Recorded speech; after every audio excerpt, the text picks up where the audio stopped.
Little bit of Philomena Begley there, Colm, to start off the show with. Get us all in the mood after Tyrone winning. Come on, Tyrone, you're not blessed with the greatest songs, but in fairness, you're blessed with a brilliant team and deserving All-Ireland champions. I don't think anyone can take that away from you.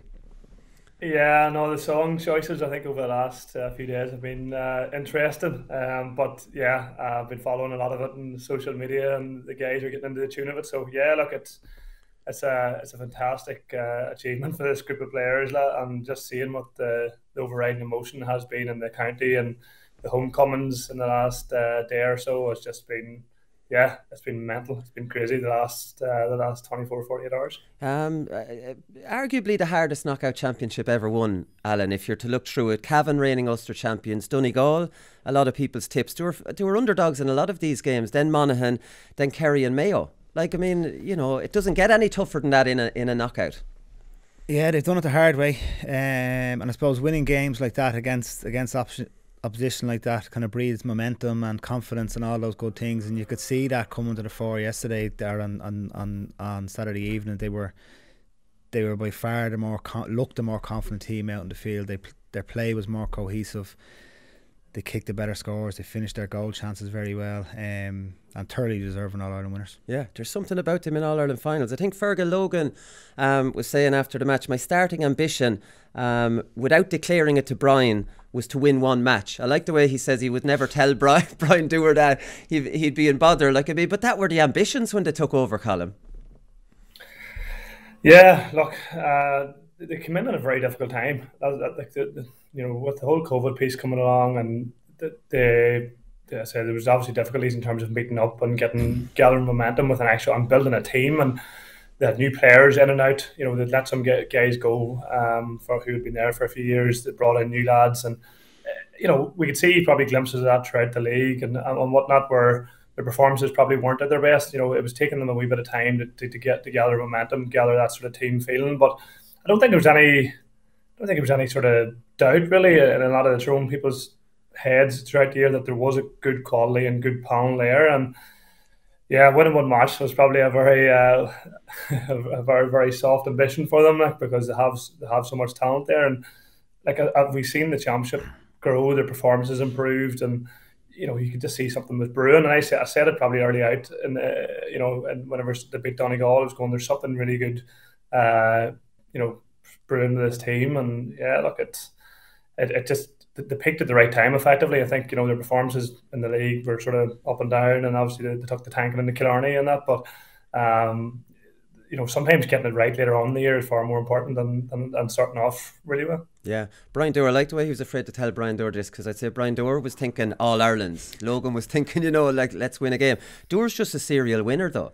3 All-Irelands as a player, 2 as captain, under 21 All-Ireland winning manager, now senior All-Ireland winning manager. Like, I mean, outside of Peter Cavanagh, he's, Tyrone's greatest export, surely. Yeah, there might be an argument to be made. He is Tyrone's greatest export.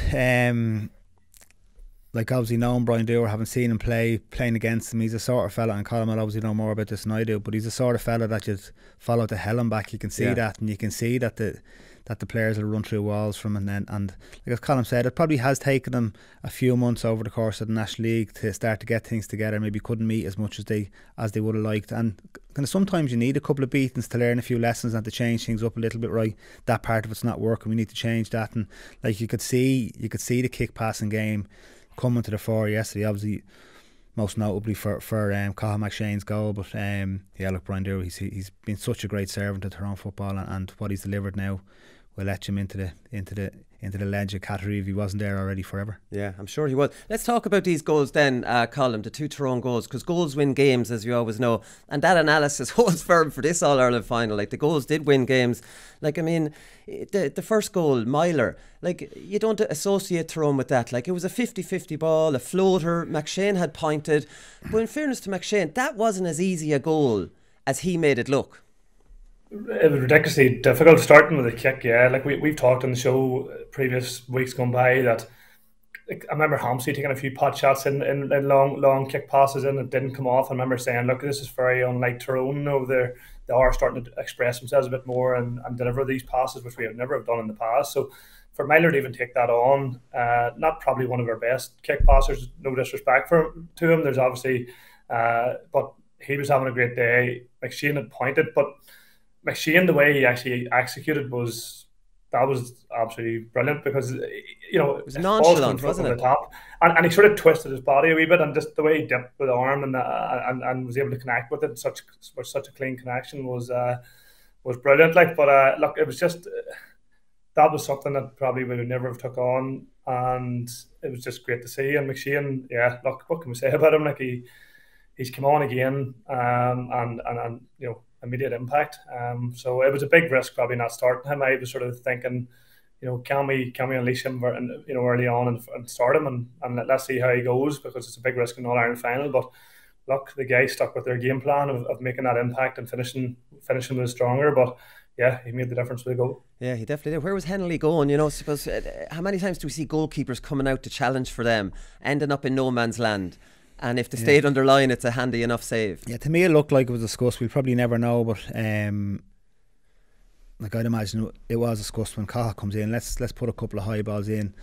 Robbie Henley's record under a high ball would be a little bit suspect, and I could see him coming, and I thought, don't let the defender deal with that, don't go there. And he just came into no man's land. He was tempted, yeah, he was tempted to go for it. He was coming, or he's not coming. You can't come halfway, and he paid the price for it. Was sometimes as a goalkeeper you might get away with it, but it was such a smart finish from Colm McShane that, look, he caught him out. Maybe if McShane had caught it, Robbie Henley would have been there to smother him, but because it was such a deft flick, he just caught him flat-footed, and he could do nothing about it at that stage once he was out in no man's land. We were talking about what could Tyrone's siege mentality. You love a siege mentality. I was talking about it up in Tyrone last Thursday night, and Niall Morgan said before the goal, everyone said we can't get goals. And we got goals today that won us the game. So, Tyrone were obviously aware that this was being said. They scored 1 goal in 3 games in the Ulster Championship, and then scored 5 goals in 2 games after the Ulster Championship. Obviously something they were working on, and something they didn't like being said about them, Colm.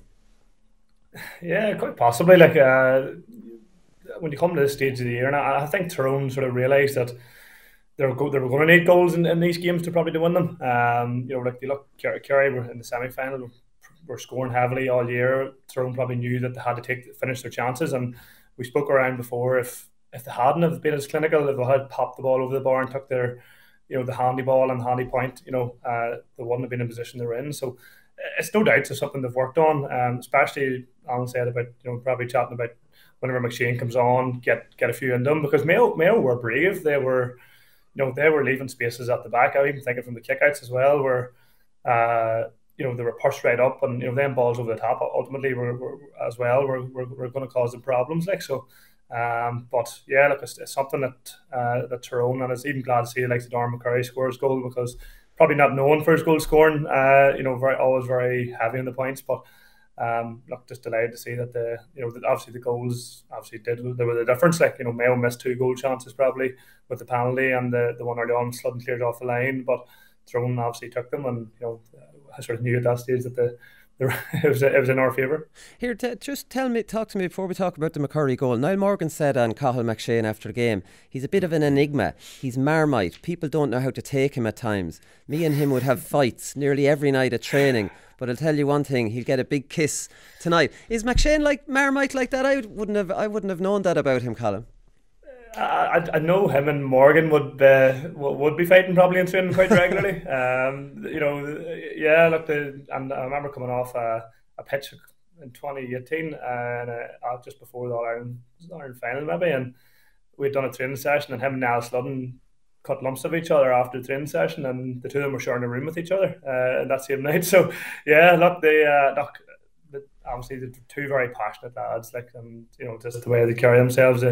Demand high standards, so which can lead to probably a few arguments down the road. But you get that with any team. You get that with, I'm sure Alan will tell you, there's been plenty of rows in the Dublin camps as well over the years. So it's just that they're in that intense environment, and but yeah, I'll leave it at that. Just Okay, what about the McCurry goal, Alan? It's a thing of beauty. Like, how many times do we preach this on the show? Risk reward. Get it in. Look at the Myler pass. Like, it was a 50-50 ball, really. The players don't like giving. Look at the long kick out, a 50-50. Like, that a lot of goalkeepers don't like giving. Look at the Kerry goalkeeper, Ryan, in the semi-final. Morgan went long, Kilpatrick, a beautiful catch, kind of coming at an angle. off to McKenna, who could have been taken off at this stage. He had a bit of a nightmare, and then the no-look pass was sensational. And I suppose Colm's often said in the show that's what McKenna adds, a little bit of kind of brilliance, even though he was having a nightmare. The no-look pass was sensational, and that goal, like, I mean, that was lights out, really. Yeah, it was, and everything about it was perfect. I talk about the kick out, like, there's not many, if any goalkeepers have that kick out in their locker. It was exceptional. And we talk about preparation on the training field, like Conor McKenna's, and I agree with you, he had a very bad start to the second half, and I was waiting for him to be called ashore, but it was definitely something they'd worked on the training ground, like that flick across. That's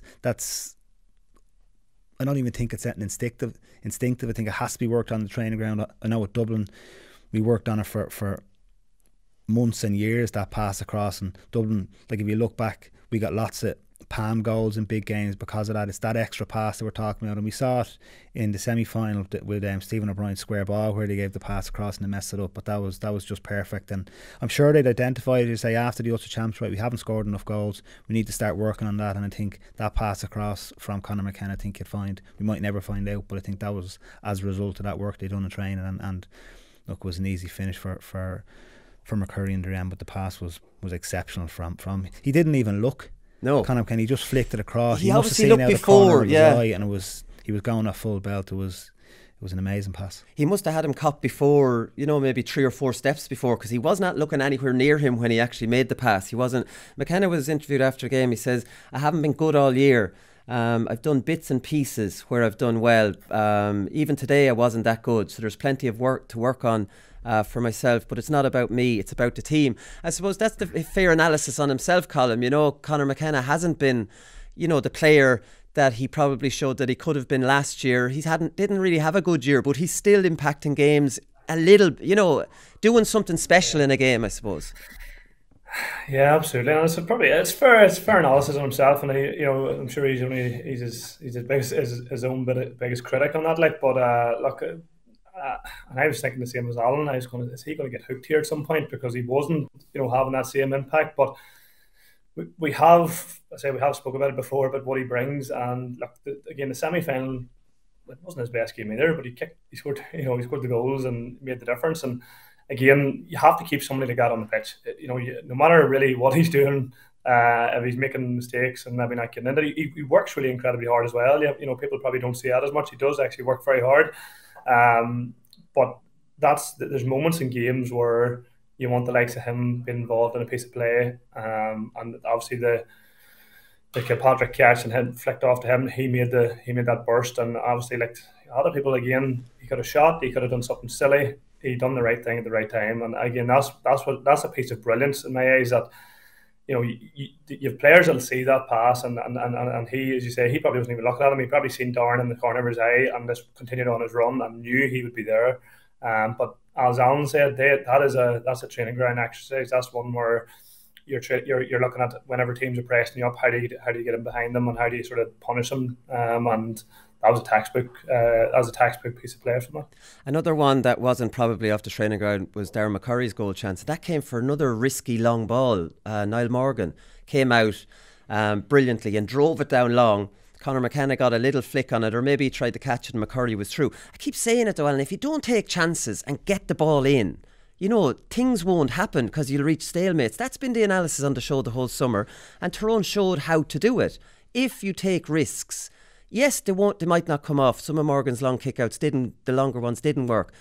But good things will happen if you're willing to take risks. I think it's maybe where Dublin fell down this year. They've kind of stopped taking those risks, and you could see Niall come down. And to be fair to him again, like, there's not many outfield players would have had that kick pass in their locker either. It was an exceptional pass, and you could see Conor McKenna was pointing over the top and he got it over. It was a brilliant ball. But look, when you see those 2-on-2 opportunities, Niall obviously saw that and he said, right, I'll just let it in here and see what happens. We have a big ball winner in there in Conor McKenna, and we've a good finisher in Darren McCurry. Let's let it in and see if they can win it. And Mayo didn't do a whole lot of that. I'm not sure if they let any balls in like that where they really got a 1-on-1 or a 2-on-2 situation. And like as you say, and is it even that risky? Like, if he'd have kicked it in and they'd have lost it, they still had 13 men. Yeah, still well, it's a behind the 50. ball, It's probably 50-50 ball, and players don't like giving 50-50 balls. What's wrong with it? Yeah, it's like, I suppose it's kind of the way the game has gone, the whole game management piece, and let's retain possession. But I think you'll find now and that the game evolves all the time. When teams this year, including Dublin, have a look at Tyrone and say, right, what did Tyrone do different to us? They took risks that Dublin didn't take during the year this year, and they got the goals off them in probably in the semi-final and the final. Like, the goals came off long kicks, which maybe could have been turned over by Mayo defenders or whatever, but Mayo forwards. And it comes back to kind of one-on-one. Can you win your own ball? And if you have forwards that can win your own ball, you're always going to have a chance with long balls like that going in. Talking about winning your own ball, the Peter Hart mark column, that was vital, because Mayo kind of responded all right to the 2 goals. That was Tyrone's first point in the second half. Yeah, look, I'm not going to take anything away from Petey here, because it was a brilliant mark and brilliant take, and Tyrone really needed that to get that. Obviously that was their first point in the half. But from a Mayo perspective, I would be very, very. I'm looking at it from a defensive point of view more so. Like, is it Durkin? I think goes up to catch it. Paddy Durkin, and you're sort of going, you don't catch that. Like, you are breaking that ball away from Petey Hart, and if he does that, by and large, you should have guys in to pick it up. Like, so look, I'm not taking away from Petey. It was a brilliant mark and a brilliant catch, because the two of them went up to go for a clean. But at the same time, the defender has to do so much better there. Like, that should be one where he's clearing his lines. But from a Tyrone point of view, I was delighted to see it when I watched it back. I sort of thought, Jesus, it was a very important score for Tyrone that time, and sort of summed Petey's afternoon up, because he was, I thought he was in a fantastic game. Yeah, he did an awful lot of work. We have to talk about the penalty miss, Alan. Like, why is he going for the top right-hand corner here? So, like, I mean, if you ever go in and do these skills challenges, or you're watching Soccer AM, or where you get points for kicking into goals, the top right is the highest. Like, it's harder. You get 2 points for top right. You might get 1 point for bottom right or bottom left. You get higher points for the 2 top corners because it's the harder penalty. Why would you choose to go for the harder penalty in an All-Ireland final? It makes no sense. The penalty there is Diarmuid Connolly on David Clarke. It's a right-footed kicker. It's whacking at your bottom left. It's the go-to penalty when you're under a lot of pressure. And if you kick that hard enough into that bottom corner, no goalies get. Like, even David Clarke, who guessed right, couldn't get to Connolly. That is the why choose a penalty with a higher degree of difficulty under that pressure?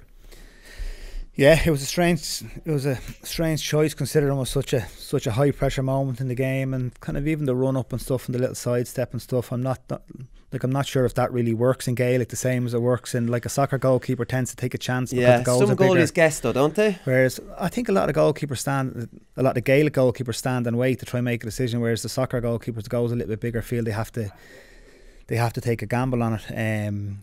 And you can see it didn't really fool Niall Morgan. He still went the right direction. But he saved it, went to the top corner. He probably wouldn't have saved it, but as I said, it was very high risk. And yeah, like, for me, I think in a game like that, you just pick a corner, you put it low and hard. And as a right foot kicker, I always found it's easier to put it in the left. When you're going with your right foot to go to the right side, you have to open up your body a bit, and it just leaves a bit more room for error. And look, it struck the post. It was unfortunate, but it was a crucial moment in the game, and it was going to be a turning point either way. If you'd have got that goal there, Mayo are really back in it, and I think Colm O'Rourke said in the Sunday game last night, Mayo live off those kind of high emotional energy scores, and that would have been one of them at a real crucial stage of the game for Mayo to get a goal. Could have turned the tide in Mayo's favour, but obviously missing it. Like, you could see the game, even though they kind of stuck in it for a few minutes after that, you could see after they missed that it was Tyrone's to lose at that stage. Yeah, I think so. Like, do we give him credit for being a confident young fella, Colm, and going for that in an All-Ireland final, or do we criticise him? I actually don't think he meant to go there in a weird way. Morgan, whenever he went to do the stutter step and sort of went to, going, I think he was expecting Morgan, to go for it, to dive or to move, to really, really quickly into one side, so he was just going to place it to the other side. I obviously I don't take a lot of penalties, and I watched Morgan's, the way he was standing up and he was moving, and for Morgan ultimately to guess the right way in the end and adjust his body was brilliant for me. I think if you watch his movement back, it was brilliant from his point of view to stand up and really force him. But I think Morgan forced him to go there, because I don't think you set out. I don't know. I don't think he would have set out to go top right, like that top right. That's a tough kick. I think because he was expecting Morgan to move to one side so he could place it just in the bottom corner, and he really spooked him a wee bit, and then he just at that point had to hit it. So I still don't believe he would have set out to put it there. I think he just, whenever he stopped and he expected Morgan to move, and Morgan didn't really flinch at that stage, he panicked and he just hit it, and ultimately, he missed. And yeah, I have to give him now massive credit there, because I think the way his shape, the way he moved, and how fast he was able to get there, as I say, he went the right side anyway, was brilliant. I saw some people saying the penalty could have been retaken, Alan. Would have been harsh. Morgan did move before the kick, but like it went wide. He didn't save it. Maybe if he'd saved it, he might have been under pressure. Yeah, but you'd have to ask the question, does him encroach, like he did encroach off the line a couple of yards, does him encroaching off the line force Ryan O'Donoghue to make a decision? Okay, he's after narrowing down the angle a little bit there, I need to go high with it. But yeah, I didn't actually notice it in real time myself. It was only when I was watching it back I saw, God, he's moved off the line, because he actually started standing behind the line. But look, I suppose it's all history now. I suppose that's for the officials to pick up. They probably should pick. Could it have been a retake? Probably could have. Yeah, probably could have. Here, let's talk about Mayo here quickly before we get into analysing the game. Like, I mean, I was saying after the game, Alan, that I always feel really sorry for Mayo after an All-Ireland final loss. Like, I didn't feel sorry for them after that at all. They had enough chances. It's kind of like they'll never get a better chance. They didn't perform on the day. And for a neutral, a lot of neutrals would have been rooting for them. Probably not too many neutrals would have, felt the same sympathy maybe on them. They'd probably be very upset down there now this year. They don't have Woolly's sympathy after losing. No, but it's not about, they don't want people's sympathy. No, of course not. But it's just that the natural feeling that towards the end they were kicking wides into the goalie's hands. It's like they didn't deserve that. No, they didn't. They lost all composure at the end, I thought. And look, like I think, to be honest, right throughout the game, I thought Tyrone looked a more composed team. I thought they looked a better team. Like Mayo, as they do, they'll always hang in there because they play so aggressively. They always create chances. But I thought Tyrone looked a better team throughout, and kind of right throughout, it looked to me like there was only was going to be one winner. And it was funny because like you expect a lot from Mayo, and even listening to James Horan after the match, he said, look, we weren't happy with how we played. We hadn't got that usual energy that we play with, and you could see that for whatever reason that was. Maybe it was the weight of expectation. They were coming into this, right, this is actually, Dublin are gone, Kerry are gone, we're playing a Tyrone team who nobody really fancied this year. This is it for us now. We can't lose this one, and that sort of expectation kind of, and then a lot of hype down around Mayo. I spoke a lot of overconfidence maybe coming from them. They seem to be sure, pretty certain they'd win it. Yeah, possibly overconfidence, but even ex-players talking and stuff, like for me as an ex-player, when Dublin are in it, you're doing your best to talk it down, not add to the hype that's going around the place. And I think I'd imagine down in Mayo that everyone's back home and stuff, that it's hard for the players to insulate themselves from that. And maybe, look, I don't know, maybe that get in on them a little bit, but they certainly didn't look like the usual Mayo team. It's certainly not the Mayo team that we saw in the second half against Dublin, full of confidence, playing their running game, kicking scores. I suppose maybe they maybe not as bad as Kerry, but they did run it down some dark alleys at stages.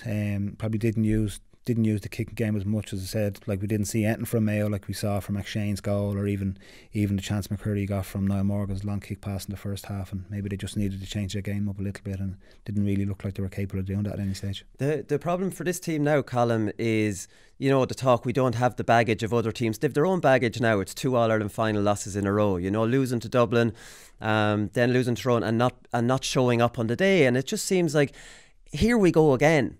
Like, at what stage are they going to go to an All-Ireland final, take the game by the scruff of the neck that they're supposed to win, and actually go on and win it? You'd almost get tired of this from them. Yeah, it's hard. It's hard. I'm sure it's very, very hard for them to keep coming back and repeating the same story year on year. And I do have a wee bit of, I don't want my sympathy, but you do have it.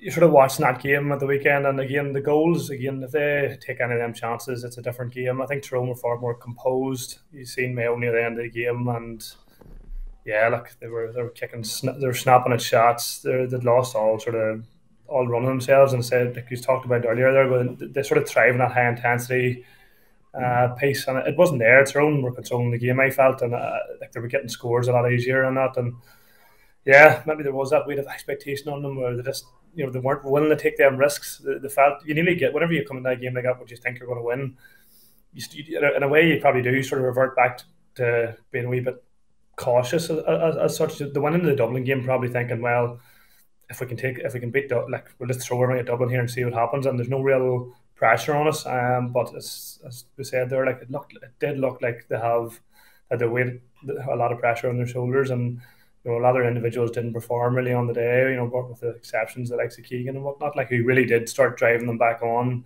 whatever Tyrone were on top. Like, but just too many performances that too many guys didn't come to the party on the big day, and they didn't take their chances. So yeah, it's hard to keep repeating that. Unfortunately for them, but look, they're still a fairly obviously a fairly young team, and I've no doubt they will come back again next year and have another good crack at it. They will come back, but will they ever win one? Like I don't think they will. Like it must be a mentality thing that they can't show up at the final, that they can't take those chances when they present themselves. When Tyrone are winners. They've won 3 All-Irelands. Like they have the mentality.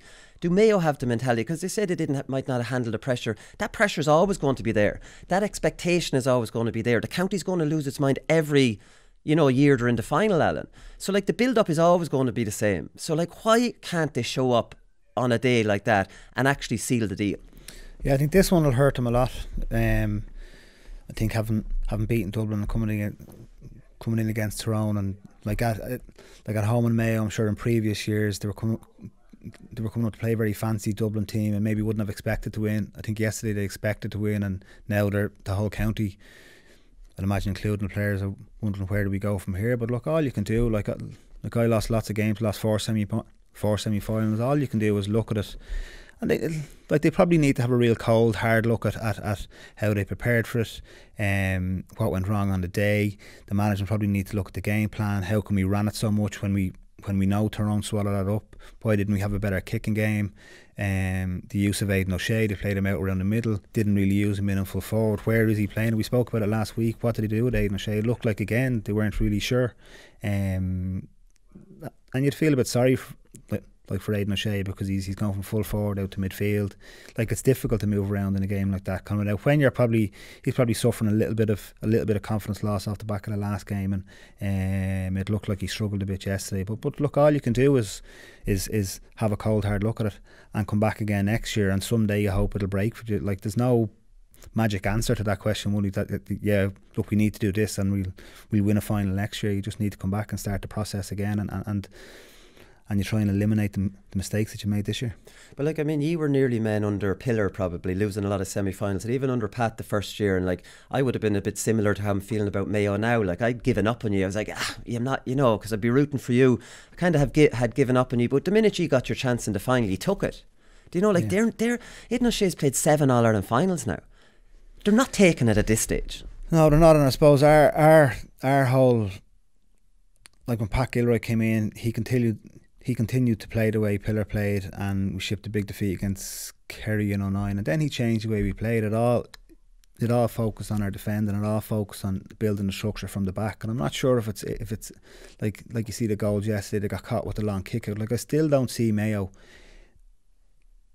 playing with a real solid defensive structure in place, and like, it'll be fine against some of the weaker teams, probably most of the Connacht Championship, but when they come up against the really good teams, the really good offensive teams that are smart enough, Niall Morgan smart enough to look for that long kick out, and then there's runners coming off Con Kilpatrick, when they come up against someone like that, they look like they struggle, and I think they really do need to go back to basics, tear up the way they're playing now, and have a look at the whole game plan again, because they need to sort themselves out from the defence back. They've conceded 2 goals again in an All-Ireland final, which have cost them the game.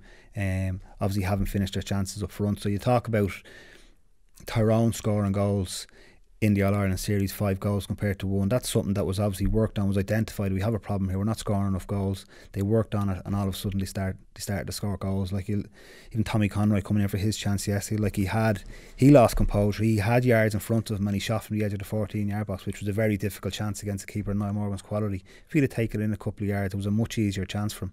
But he lacked a bit of composure when he got one-on-one as well. So it's things like that they need to look at. That's the difference. Poor Aidan O'Shea always gets the brunt of the criticism. He's been trending on Twitter for the last 2 days. Always unfortunate on him. Like, they don't use him to his strengths, like the Myler ball to McShane. He gets no floaters where he can actually attack it. Like, he gets kind of ball that a small forward gets, and he's running out with his back to goal, and he has his confidence is shot in their column. He doesn't know whether he's coming or going. Like his confidence from a shooting point of view, like he's at the top of the D on his good side, and he misses that, and now that's deflating on the team. It's hard to know what to do with him. Like, I mean, you're either going to use him as a big man target man, or don't use him at all, because if you're giving him normal ball, you know, he's not a good forward in that regard, you know, and if he's getting the ball, winning it and trying to pop it off, you know, where are the runners off him? Like, if you're going to play him in full forward, you have to have a game plan around getting the best out of him. I don't think they do. They play him as an orthodox kind of forward, and he's nowhere near that.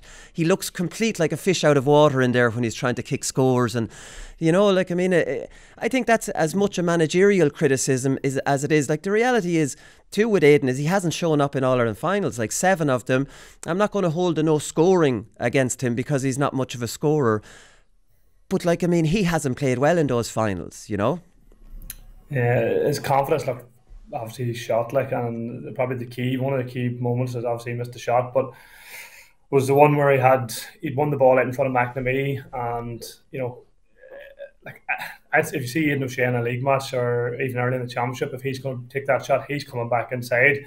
I think Morgan was scrambling at that stage to get back in as well, and I think any other day he steps inside McNamee and he's one-on-one with Morgan, and, you know, that's, for me, that was a lack of confidence, and, you know, you could just see he wanted something for, you know, he wanted to get a score and try to get a bit of confidence, because, you know, that it just didn't show that he had that confidence there. But from a management point of view, yeah, like, you can't keep taking him in and out. Like, in my opinion, anyway, you know, he is, like, I've played against Aidan, and he's a massive, he's obviously a huge big guy, and he can win ball, and he's got an awful lot of, he's very, very strong. So, like, if you want to play him inside, keep him in there. And, like, we tried it with Matty Donnelly a few years ago. We tried it obviously with McShane where it worked, but, like, Tyrone were tampering with full forwards at one stage where we didn't have an out full forward. You have to give him his chance, and, like, once you start taking boys back out again, you're sort of no man's land. You're probably not actually you know, they're not helping the player because he's not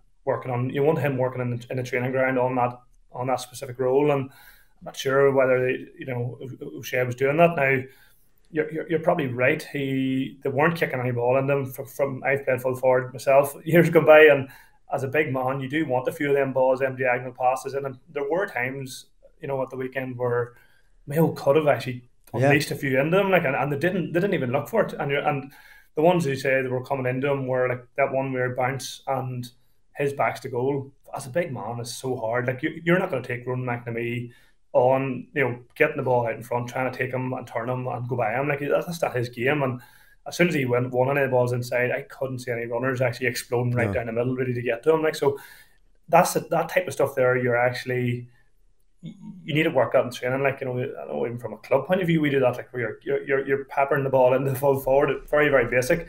But you're telling your half forwards and your midfielders get in after and give him that runner. But it's difficult for him. Like I say, he gets an awful lot of flack for obviously such a big player for Mayo throughout all the championship games, and then probably in All-Ireland finals hasn't done it. But you know, I do think, like, you know, he's still a massive part of Mayo football and what he's done. But I think if they're going to go forward and how to use him in particular, I think at his age now, you know, keeping him inside might be the option. But, you know, developing a plan around that and sticking to it and being rigid and not going right in. As soon as things start going wrong, we'll move you out to midfield and try and get us the ball and start a running game again. You know, I think at his stage you have to actually keep him, you know, put him in a position and keep him there and run with it. That's the thing. He's 32 next year's championship, Alan. So his days around the midfield are numbered. So either to come up with a plan to start using him properly in there, or then you don't play him at all. Yeah, I think, and I looked at him towards the end of the game, and he actually looked knackered towards the last 15 minutes of the game when Mayo really needed him. Yeah, he was out the field kicking in ball. Yeah. He kicked in a long ball. What's the point? What are we doing here? Like, I mean, either you're staying in there and we'll kick in one to you. It was all confused, wasn't it? It was. At that stage, like, it's all around kind of Mayo's whole game plan from their half-back, full-back line midfield is all pace, breaking hard at pace, and he doesn't really have the legs to break hard at pace with the likes of Paddy Durkin and the Lee Keegans and these guys. So I think you're right. I think they do need to develop a different game plan around him, leave him in for full forward. And as you say, he wanted to play full forward like a like a Conor Callahan style for forward. He's coming out trying to win the ball in front, and if that's what they worked on in training, he's going to be in there. But it makes no sense, does it? Well, he can still play because he can win ball like that if there's runners coming past him. And a small fella can win those. Their ball's bouncing in front of you. You don't need a big 6'4" full forward to win that ball. You need Tommy Conroy can win those balls. You need him as another dimension up there, you know, to keep the opposition guessing. And they don't use him like they use him as a Ryan O'Donoghue, Tommy Conroy type forward. Yeah, it doesn't look like they practice any high balling at all. He was standing there with his hands like this. Could you see him off the camera looking for these ones? Off the camera, no. Yeah. And it wasn't coming, so I don't know, is that like as you say, is that a managerial issue, or is it Mayo maybe not showing a bit of composure again and thinking, okay, here I'm in a position here where I can get one into Aiden, and they're just not thinking like that. And as you say, it's about the risk reward, and like there's no doubt he's a big man. If he gets it 1-on-1 there, he is capable of winning, or he is capable of getting a hand on it, getting the flick on it, maybe like Colm McShane did, but they didn't even try it. No, they didn't even try it. Alright, we'll leave it there for the start, lads, and we'll come back and we'll talk about the match.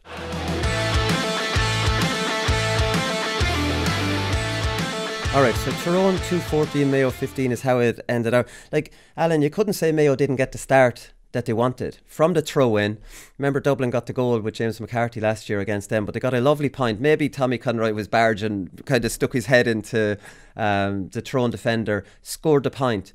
Then they turned over one of the Tyrone defenders for a 45. Tyrone got an attack. Donnelly caught it. They surrounded him. The crowd were getting behind them. This is setting the tone. This is exactly... They couldn't have wanted Niall Morgan with the kick out. Doesn't even go outside the 21. You thought after the first 3 or 4 minutes, Jesus, Mayo are in the zone and Tyrone are nervous.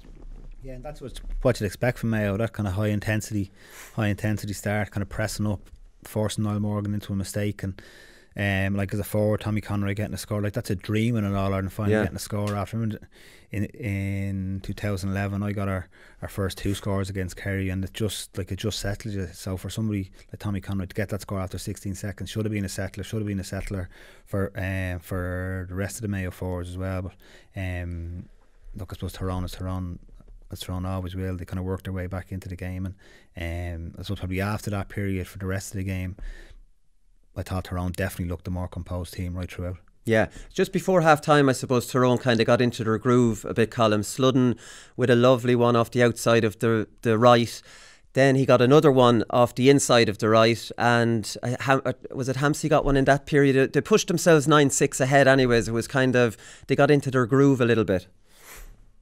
Yeah, look, I was obviously fairly glad to see Niall. Niall had a great period in around that time, and he kicked them. That outside of the boot one is obviously one of his trademarks. He's done that for years. So, look, they started to push on, and you could see the confidence growing in them, like, and that they were actually, as Alan said about Mayo sort of like looked a wee bit, looked like they were still at nerves at that point, and Tyrone were taking the game by the scruff of the neck. So. Didn't expect anything different, to be honest. I knew these get like you're looking at the Niall Sluddens, the Hampseys, Matty Donnelly's, Petey Harts. These guys who've been through the All-Ireland final in 18 and have awful lot of experience behind them. That's like when it comes to them stages, you want them guys to step up, because they have the guys know to take on the right shots from the right angles and to lead by example. Mayo probably didn't have that as much in terms of having them guys to do that, and like the Sludden's couple of points there at that stage of the game was crucial, but like a very experienced player, and obviously just give Tyrone that sort of a wee bit of caution, which they never really let go. Yeah, Donnelly got a good point in that period as well, and Stephen Cohn did a very good job on Donnelly actually when he went in on him. I didn't really predict that matchup, but he did very well. Yeah, it was probably one of Donnelly's quieter days, but it said just like the guys Colm's mentioned there, like a couple of those have been through some hard years, and particularly Niall Sludden, like he's moved from centre forward back to playing wing back. They've moved him around a little bit, but I thought he was exceptional Saturday evening. The Culver's Peter Hart, obviously, like we spoke with him last week, you know what you're going to get from him every day, but I think he was fantastic as well. And like I suppose as the game started to develop, I was kind of looking, God, maybe Tyrone have the better players here. I didn't really think that before the game, but as the game started to develop, I thought they just looked, I could see that bit of experience coming through. They just looked more comfortable on the ball. They looked more composed, and like I think from 15, 20 minutes in, for me, there was only going to be one winner in this game. Yeah, there probably was. Like, I mean, when you look at it, we mentioned Aidan O'Shea goal chance, and I completely agree. I suppose the composure, maybe he just didn't want to cut back in on his right and kick with his right. You know, the confidence gone. The Brian Walsh one, Colm, like, I mean, that was it was more than a half chance. It was a decent chance. I thought when he turned his back, the thing was to do to ship it out to Kevin McLaughlin maybe, and he'd either tap it over the bar or go. There no composure there. Look, I've done it myself. I wouldn't have composure scoring goals where you do something like that. You're just panicked in the situation, and I suppose like you Brian Walsh, you know, should he even be starting? You know, he's in that situation in front of the Hill 16. We've seen a lot better players than him, you know, mess up goal chances. And it's like, they're the two big chances in that first half when the game was close and it was kind of, you know, point for point. Those two goal chances were huge for Mayo. Yeah, completely. And like, it's very hard. The guys, you're in an All-Ireland final, very lot of high pressure, high intensity. So sometimes you do things that's probably, you know, in hindsight you wouldn't have done.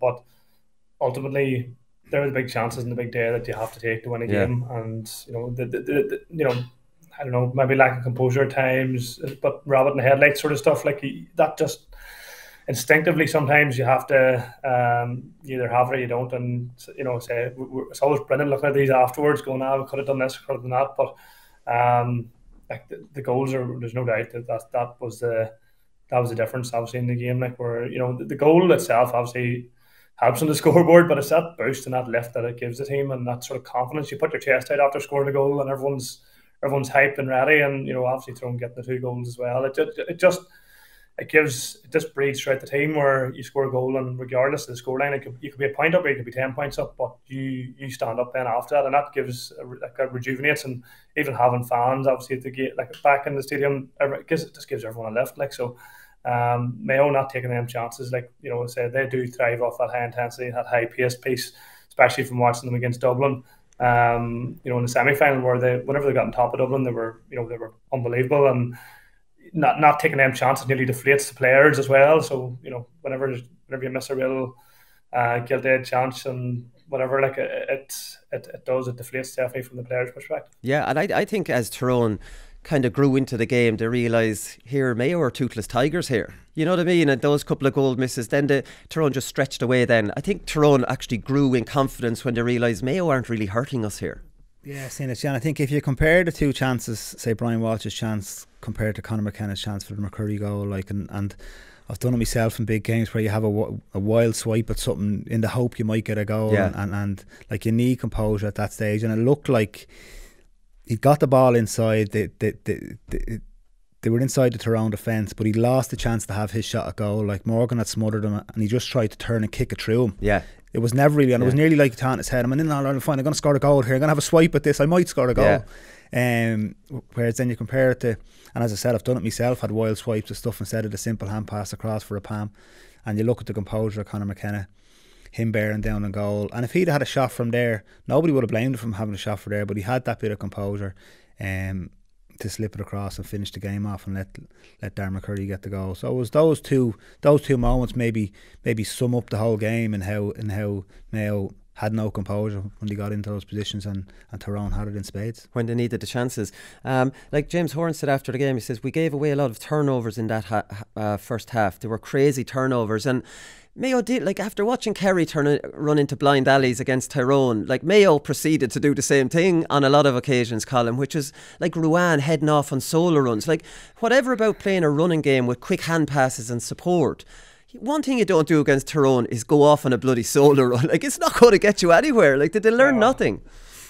No, I like that. Whenever I sort of see them trying to run the ball, that like it's a new Tyrone at that stage. Like, that's how we had set up for years, trying to stop that sort of running game. And now, like, obviously we've changed a wee bit in terms of pushing out and, you know, and all that, but a lot of our game was built around stopping that, and stopping the way, you know, stopping them sort of runs. Now, you've got to give credit to some of the guys because the intensity they played with, like, I'm thinking Brian Kennedy, especially in the first half, like he put in a serious amount of stops, and obviously resulted in turnovers. Kilpatrick as well, you know, once, and then obviously the defenders, like, so, like, yeah, they were just feeding into what Tyrone were about. Like, we've tried that whole counter attack piece for years. Like, and whenever they started trying and run the ball, and I was feeling the same. I just thought, look, this is exactly what we want you to do. Like, we don't want you.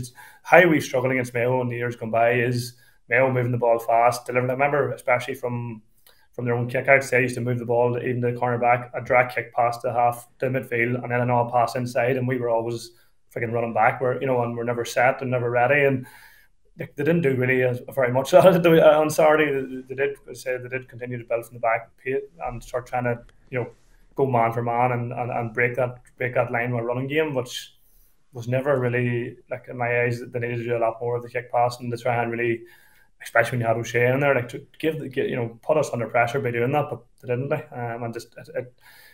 again, I think once the turnovers, it's a bit like scoring a goal. If Tyrone if we were taking turnovers and we're counter attacking, that boost and that lift that gives the team is massive again, and you're deflating Mayo. So it was all leading into that sort of that piece around just building confidence around. And when you get that, I think then the Tyrone guys were very settled because they turned them over a few times, and ultimately that does get you into the game very early.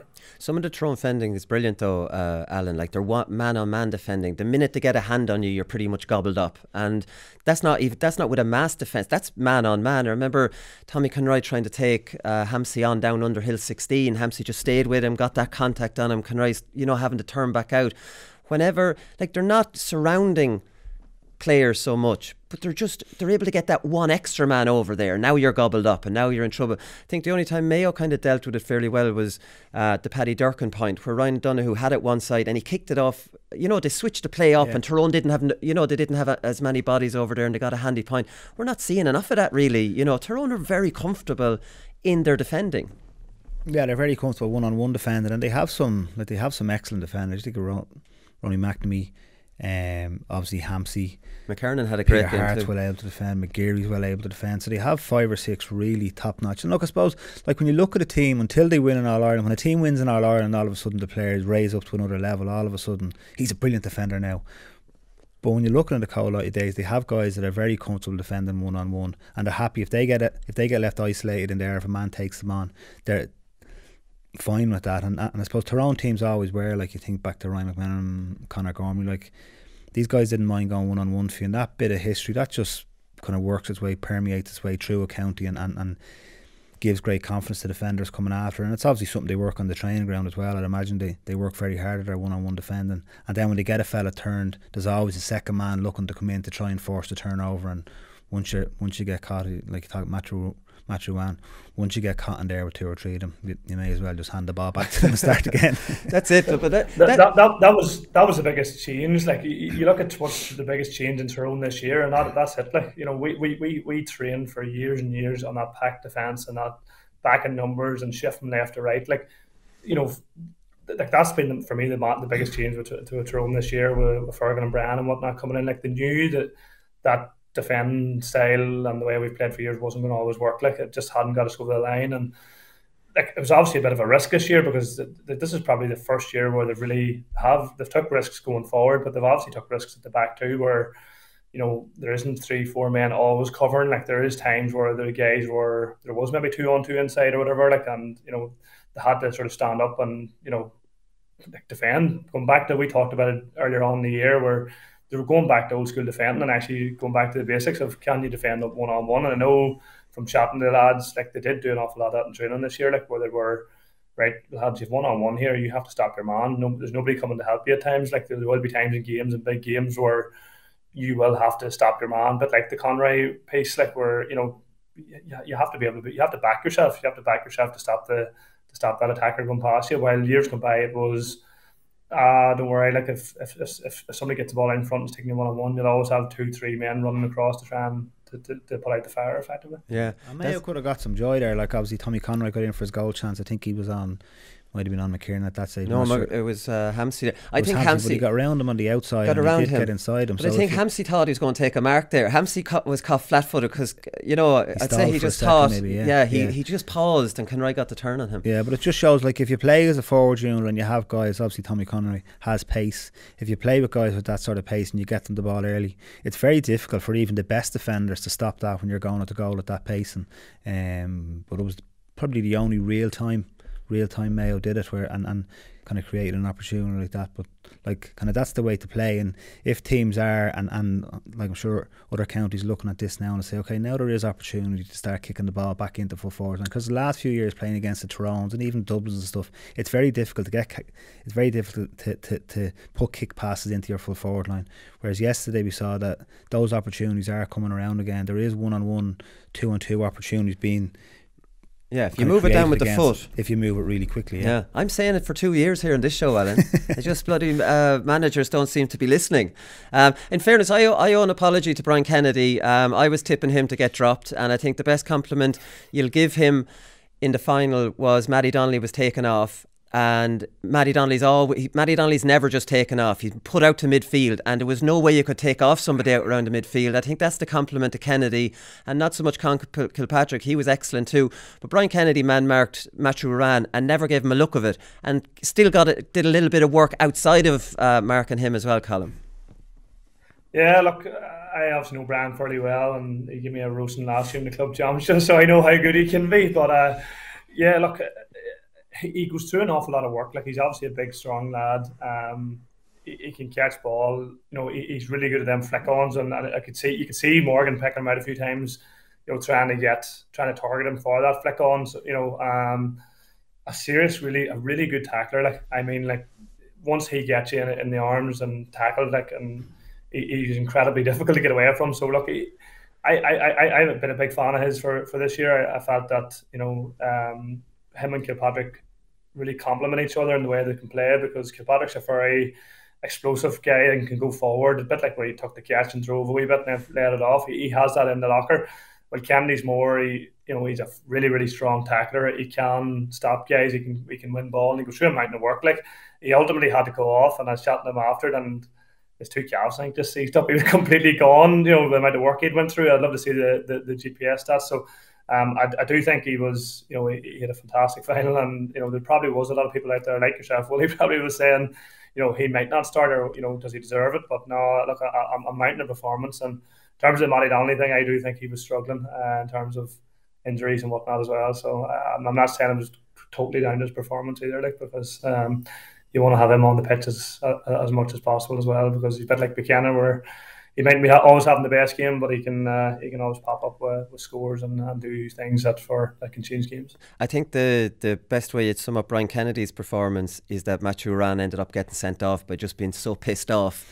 He was on Con Kilpatrick at that stage, and I watched this unfolding off the ball. Now, I felt sorry for Rowan, because they're at it's desperation stakes at that stage. The game's kind of gone from them. Rowan was trying to catch up with the play. Con Kilpatrick was giving him a few dunts, not letting it, and then Matthew Rowan just unloaded on him with a few punches. Like, he deserved his red. The referee, fairness to McQuillan, he got everything right. The penalty decision in the first half was outside. You know, okay, he bottled a couple of black cards, but I don't really mind that. At the same time, it's an All-Ireland final. I'd rather not see any black cards in it. But Rowan had to go, and Kilpatrick the yellow, even though you would feel sorry for Matthew Rowan. It was the linesman that spotted it, and it was frustration. It was frustration. It was probably over at that stage. I thought Kilpatrick was maybe lucky enough as well. I thought he there was definitely a few swings from Matthew Rowan. I thought Kilpatrick maybe went back with one as well that could have landed him in trouble.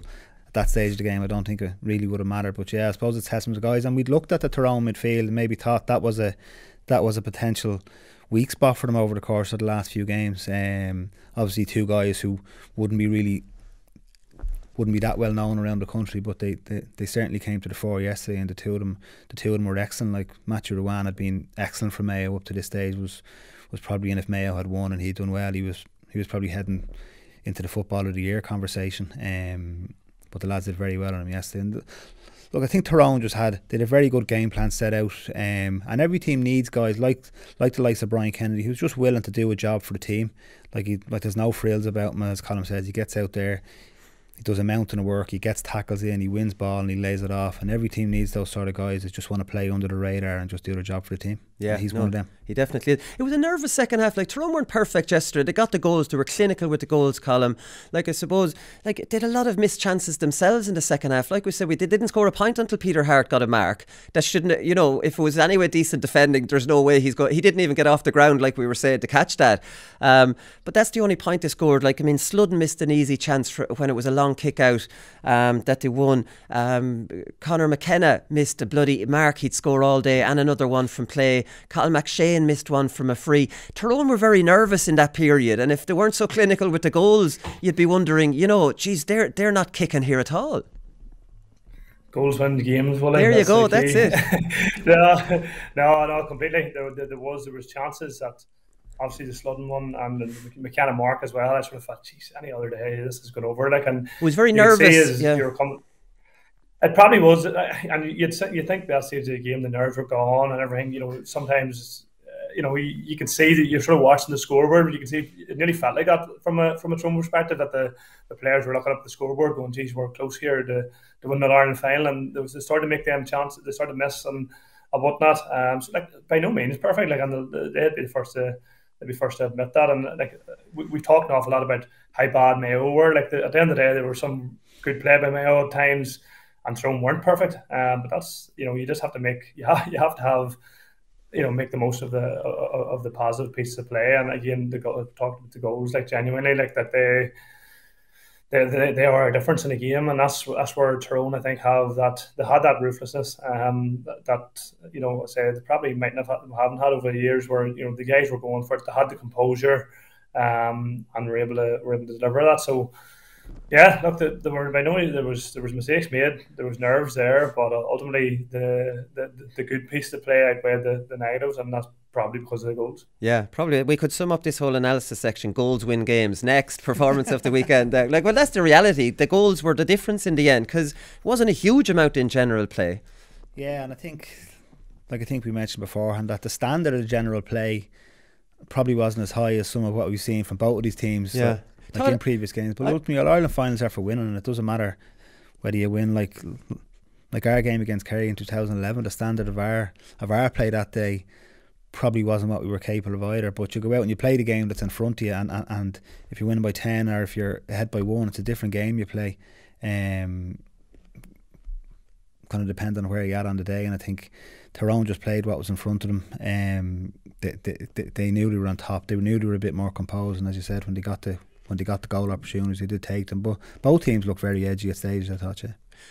I think Tomás O'Shea was getting a bit carried away. I watched the game back yesterday. He was making out this was a classic All-Ireland, nearly one for the ages. I didn't think it was kind of that myself. I thought the first half was better. I thought it was entertaining. Like like we watched some games over the last number of years and thought, God, would you ever want to watch a game of Gaelic football again? But certainly I thought Saturday's game was entertaining. It was enthralling with the mistakes and with the good goals and stuff. A classic. I'm not sure it was a classic. Probably wasn't. The long kickouts, though, Colm, just to finish up on this is definitely a feature of Tyrone's, and the amount of scores they could have got off it. They got an early score from McCurry from a long kickout. McGeary got fouled from a long kickout. They got their goal from a long kickout. You know, Sludden should have scored in the second half, all from a long kickout. That's something they definitely identified. And when you think about it, isn't it unforgivable, really, that Mayo and Kerry didn't really use their long kickouts at all? I do think Tyrone have pointed teams in the direction of how you're going to get joy from now on, and that's not by hand passing it aimlessly. You have a higher chance of being turned over if you go with a slow hand passing game. Yes, you might get turned over with a kicking game, but you get way more joy by getting one-on-ones up there. Like what Alan said at the start, like, I do think they've pointed the way to teams to be more aggressive. And even if it's maybe not a systems thing, and it's just Niall Morgan is an aggressive sort of player, and that's what he likes to take chances, do you know, but teams will have learned from him. I think that the emphasis will seem to have shifted a wee bit, because I think, Alan, you spoke about, you know, teams always looking to game manage and retain possession and stuff, and from kickouts that was always, you know, if you get it short or, you know, maybe just a wee bit outside this one, you know, out, then that's brilliant, you've done your job. But ultimately, I think teams are realising that you have an awful lot of work to do from there, whatever, especially when teams are now pressing up higher. So I think years gone by where teams are sort of dropping off and you had the freedom right up the midfield, and, you know, you were sort of then trying to start your attack. I think the game shifted a wee bit, where the guys are, like, teams like Mayo and Kerry's and Dublin, they're pushing you up high. So it in a way, it's forcing teams to go longer, and Tyrone did it in the semi-final as well, and actually didn't get very much joy. They went long an awful lot and lost a lot of break ball, and it was something that we were sort of looking at as a negative. But I think that could have been something that they worked on probably from the from the semi to the final, where they knew that Mayo was going to come out and they were going to press them high and they were going to really make them go long. But the difference probably between the semi and the final was that Tyrone always seemed to have more guys there and around the breaks, or were able to catch clean, and ultimately if you win it out there, you're going to get more chances. You're immediately, you've taken out 4, 5, 6 Mayo attackers. There's going to be space at the back for them. So I genuinely do think that that's going to be a big feature going forward, where especially if teams are going to start pressing, the teams have been pressing and they're going to continue to do that. I think it's part of the game, the way the game's moved. It's shifted a wee bit, where in the past player, like I know Tyrone, for example, where we would have dropped off kickouts, and now I don't think that's the case anymore. Doesn't it defy all logic though, Alan? Like you don't have to have played the game at any level to know that if a team's pushing up on your kick out and they have about 8 players in your half of the field, that kicking it over those 8 players, might be a smart thing to do. And they'll have no covering players at the other end. There's where's the logic, against that? Yeah, I suppose, there was a couple of plays, and obviously the goal being one of them, it kind of reminded me so much of Donegal against Dublin in 2014, where we all pressed up, and that's testament to obviously to Niall Morgan, but I'd imagine that was identified by the management as well. When Mayo were getting this really high press on them, let's try get Con Kilpatrick or one of the midfielders up the field to see can we get a really long kick out of them. They lost a lot of breaking ball in the semi-final against Kerry, another thing that they clearly worked on, and they were much improved in the game yesterday. So in fairness to the Tyrone management, all the things that maybe didn't work well against Kerry, they seemed to fix for this game and were much better at them. And obviously, I think that was a move, looked like it was straight off the training ground, similar to Donegal against Dublin. It was like that goal, wasn't it? So it was nearly a carbon copy of it, only it was a catch rather than a flick. And Mayo just weren't ready for it. They had too many men up the field and just couldn't get back quick enough. And look, it still has to be finished well, and it was finished well, but it was a perfect training ground move. And look, not every keeper has the capacity Niall Morgan has to bomb it out there with the accuracy he has and the flight he can put on it. Like the flight he puts on it makes it perfect for a midfielder to attack. I thought his kicking game has he's always been a good kicker, but I think he's gone from strength to strength. Even some of his distribution in open play, he's spraying balls off the outside of his foot that lads up in the forwards would be afraid to try. He was dropping balls over other forwards off the outside of his foot into the running path of some of the Tyrone defenders. I thought his kicking's exceptional. It is exceptional, yeah. He plays I was up in Eden Dark last Thursday night. He plays midfield obviously for them, and I think he was getting was he getting trials with Tyrone as a wing forward at one stage when the new management came in, Colm, Niall Morgan? I didn't actually hear that, but it wouldn't surprise me because to be fair, the toyed, I know Mickey under his tenure he sort of toyed with playing Morgan as a sweeper, as a full-time sweeper as well as goalkeeper. So his outfield ability is obviously there, and as Alan said, his kick passing is probably the best kick passer that Tyrone have. So and he's very mobile. He's probably the best kick passer in the country at this stage. That one off the outside of foot, he's exceptional. He's not afraid to try any of them. No. And that's the thing about him. I've gone from finding him a very frustrating player to actually just admiring the fact that he takes risks all the time. And I used to think of maybe he wanted to be in the game and maybe he wasn't doing it for the team. The more risks you take, he's not afraid of making a mistake. And that's very rare in the game, in the last 10 years, I suppose, Colm. I think it's just a shift as well with Tyrone. I've said this probably the whole year, where we have been very risk adverse, and we've been always very safe and don't look like there's massive emphasis with Tyrone for a number of years there of not losing the ball and not kicking it in silly, and not taking any risks, just complete game management at all stages. And I suppose that's where we always probably came up short. While it's clearly seen that obviously Niall was obviously somebody that can deliver the kick passes in and is willing to take them risks. I said about Hamsey earlier on. Over the course of the year, he's been kicking balls in. They mightn't have always come off, but you have to keep trying that and you have to keep doing it. Myler obviously don't define that it come off. So it's just been a massive shift from Tyrone, where you're going from don't take any risks at all. Everything has to be methodical and everything has to be worked into the right area. And I suppose you look at Dublin as well. Dublin looked to me this year very much like that, and that had stood them massively well, obviously, over the last number of years, where they're getting the ball in the shooting zones in the right areas, and everything was like it was literally just like a military operation. Well, I think Tyrone this year just the part of their game was like that, but part of their game was off the cuff and was a wee bit more. Let's go back to a bit old school. Let's let her in. Let's take risks. It only takes one of them to come off for a goal to happen, and they've got the reward. Yeah, I think that's definitely something Dublin will have to, because Dublin have gone way too far on the other side now, and maybe learn a little bit from Tyrone. One final point before we get into performance of the weekend is the Mayo missed chances. We mentioned the goals, like Aidan O'Shea missed the point, Brian Walsh missed a point that he blazed wide, Conor Loftus must have missed 3.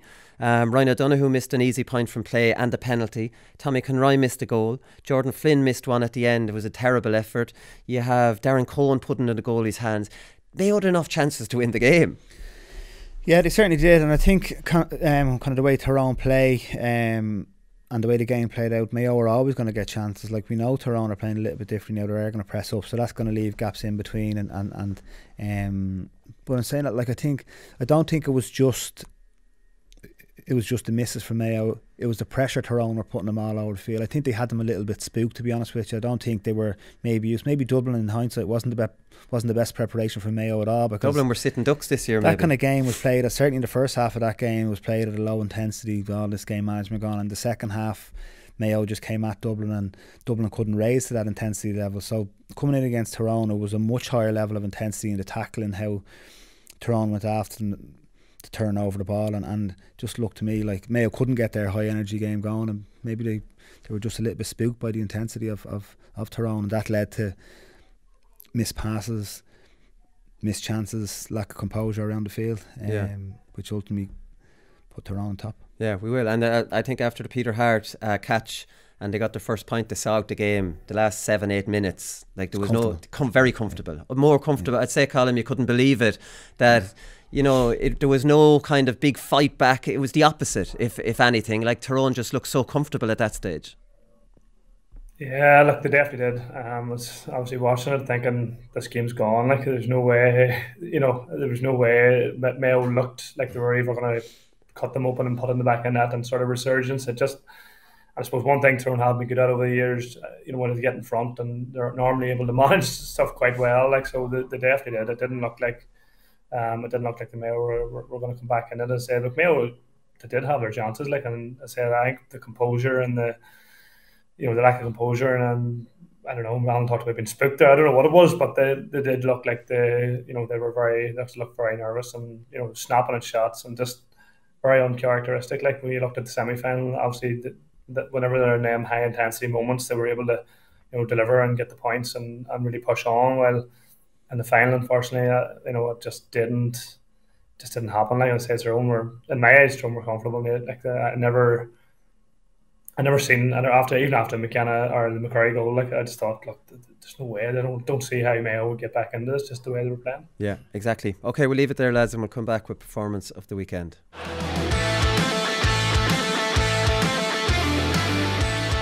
All right, performance of the weekend. So we've mentioned the Tyrone midfield, Con Kilpatrick and Brian Kennedy. I want to start with Niall Sludden, Colm.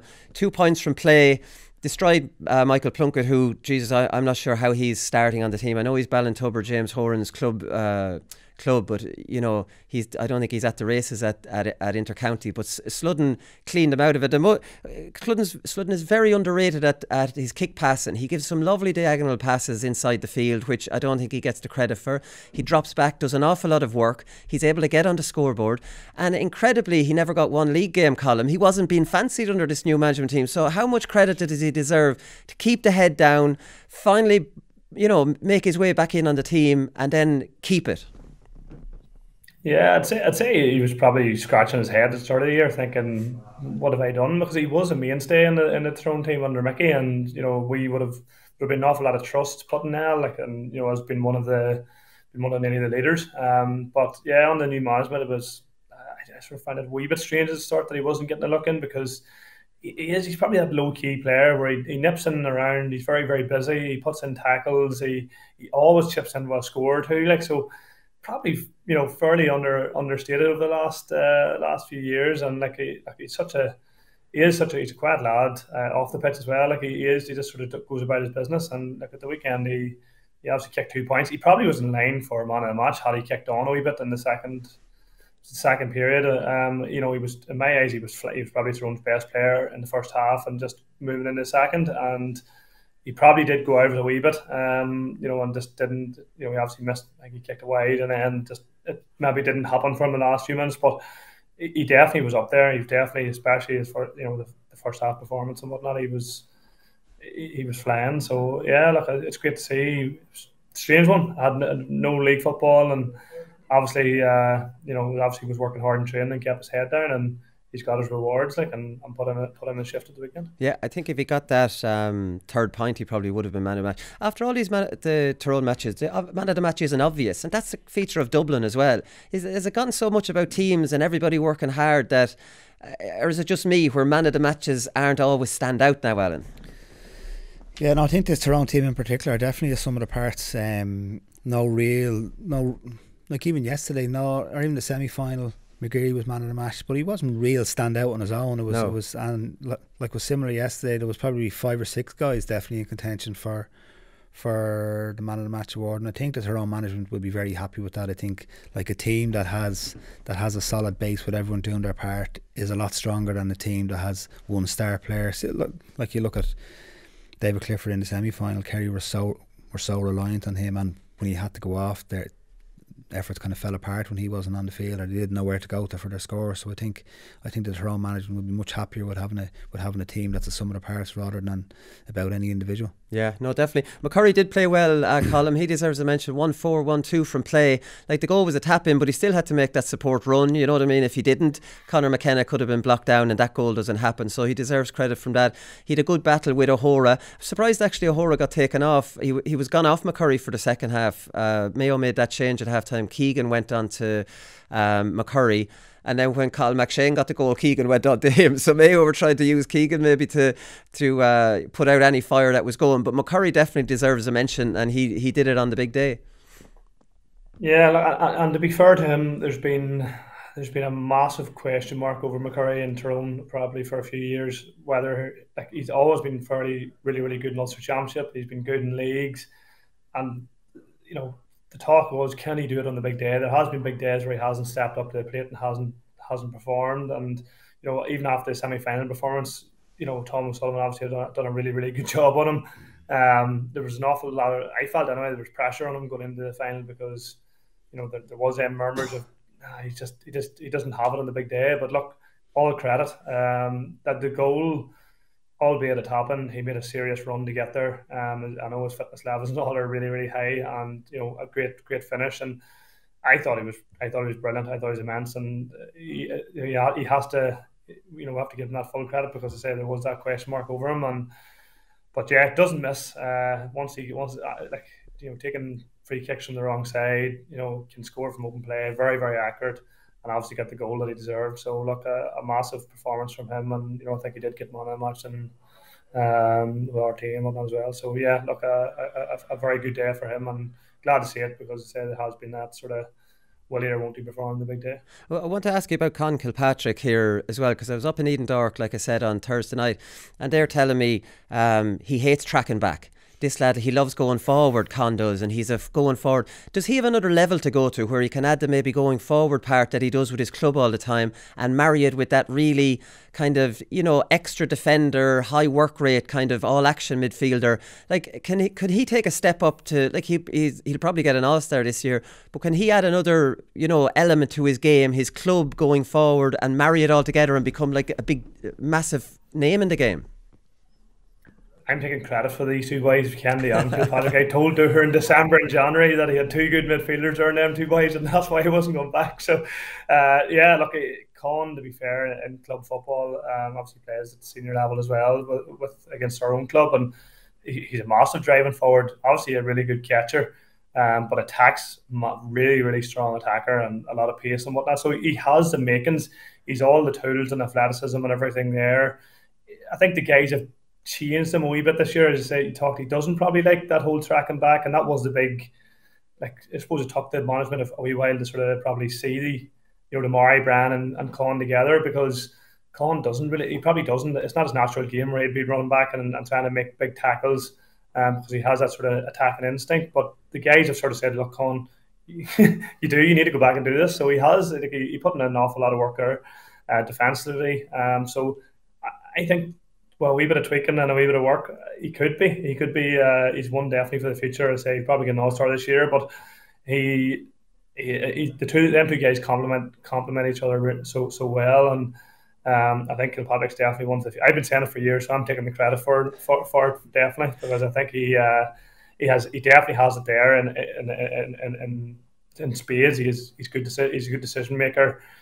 He's tall. He can catch ball. He can go forward. He's added that sort of defensive role that he has to develop in this game. So yeah, I think there's big things to come from him. Now that you mentioned that phone call with Brian Dewar earlier on in the year, you kicking yourself now after, like, I've watched Portlaoise win a Leinster club when I wasn't there. I had transferred away, and I felt terribly torn watching it, that I was obviously rooting for them, and there was a small part of me would be really upset if they won. I was like, oh God, like, I mean, were you a little bit tortured watching it? Like, I got asked this about 10 times in the park on Saturday. Every time I went to go to the toilet or went anywhere, there was somebody saying it to me, would you not think you'd want to be out there? Of course, like, you when you're sitting there, as I said, my first time there since 06 as a supporter probably, and I was sitting there, and it was a bit weird watching it, and there's a wee bit of you going, geez, I'd love to be out playing there. Of course you would.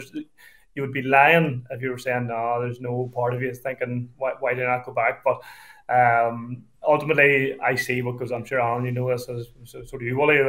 There's an awful lot goes from December or whatever it is last year till freaking to September now, and an awful lot of work, analysis, nights, hours. Like, there's so much goes into that, and people probably don't really see that. Like, they see the big days and they see the finals, and geez, that was great to win. But there's an awful lot of stuff that goes on in behind the scenes that I wouldn't have went back for. So. No, I wouldn't change. I still wouldn't change my conversation with her, but I'm taking credit for the midfield there. We'll give you that one. I suppose Lee Keegan deserves a mention on the Mayo side, Alan. Like, I mean, he is a warrior. Again, did most of his good work going forward and driving Mayo on, and that's what he's good at. Kicked an incredible point. He's probably one of the only ones from Mayo that could hold their heads up high, but he never lets Mayo down on the big day, Lee Keegan. No, he's exceptional. And like, it's funny, I thought he'd been waning a little bit over the last year or so, but he's come back in this championship, and he's expected to do both. You said he's moved around to put out fires, and then he's expected to still play his offensive game, and he got a score straight after. He got a great score straight after the Darren McCurry's goal off the outside of his foot, and like, he has that in his locker. He can get goals when he gets up there, and he's had a good championship, I think, and he was, like as you say, he never lets Mayo down. He's a top defender. You know exactly what you're gonna get out of him every day he goes out, and he's obviously hurting today, but he can be very proud of his performance again. There was a lovely picture of him and Peter Hart with Peter Hart's child. Shot, yeah. Like, I mean, he's just he's a warrior. He's one that you would, like, while I say my sympathy for Mayo was kind of gone, he's one that you'd always feel sympathy for. Jesus, the man deserves an All-Ireland medal, but like, I mean, it doesn't look like he's going to get one now. Pádraig Hampsey deserves a shout out. Jesus, the point against Kerry wasn't a fluke anyway, because he repeated it off the outside of the boot for a corner back. Man on man defending, really good. Performance of the weekend has to go to Niall Morgan. He's bringing the risk back into Gaelic football. I bloody love him for it. He doesn't. He doesn't know anything about, here, let's give a handy one or whatever. Like, he'd give it, but it's like, geez, do I have to give this one now? It's like he wants to do things offensively all the time, Colm, and maligned at times by me on the show. Sometimes, like, he kicked that first big long range free when Mayo had gone 2 up. I know it's only 2 up, but Tyrone needed a score to settle them, and he kind of celebrated it, went over the bar. He got 3 in total, set up the McCurry goal chance, which McCurry did everything right except for Hennelly. We give him credit for a save. But Morgan, if you're to track back, is probably responsible. If McCurry and Sludden had scored those 2 scores, Niall Morgan could be directly responsible for maybe about 1-6 out of their total.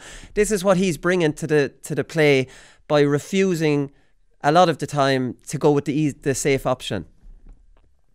Yeah, he has transformed. Like, I suppose Niall has probably had a lot of criticism over the years, especially in his early parts of his career, and has definitely kept bouncing back and improving. And I know him fairly well personally, like, so I know the work that he's putting in behind the scenes to do that. He is an outfielder. I still said he's not a goalkeeper; he's an outfielder.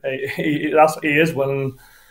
He's willing to take them risks. He's going and he's transforming nearly the goalkeeping role that wee bit further from obviously with Stephen Cluxton that started and Began coming out. Morgan, I think, like, he's always making the right decision. He doesn't want that handy 2-yard fist pass to the cornerback. He's willing to come forward and deliver them bombs into the full forward line. Like 3 points at the weekend. Like, what do you say? Like, unbelievable. Like, it's a brilliant performance from him. And like I say, he's a lad that has deserved it. Has put in an awful lot of work over the last number of years. So from a personal point of view, I'm delighted to see it. So yeah, definitely, I'm going to go with him too. You agree, Alan? Yeah, no, I'm happy he's been.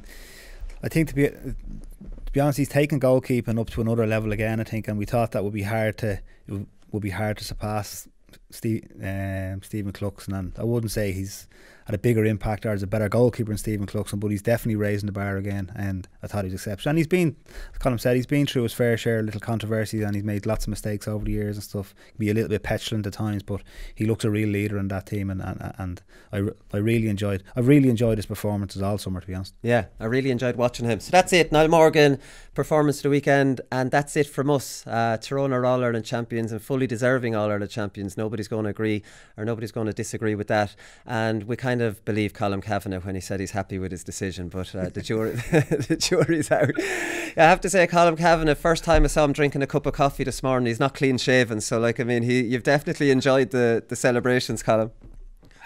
Yeah, absolutely. Well, I'd say the lads will be enjoying it for another couple of days. It's been a long time coming for these lads, especially. There's a lot of been through the mill for the last 5, 6, 7, 8 years, so they'll definitely enjoy it. And yeah, it'll be good days in Tyrone for the next few months, I'd imagine. Yeah, that's it. Right, we'll leave it for there. We'll talk to you again. Good luck.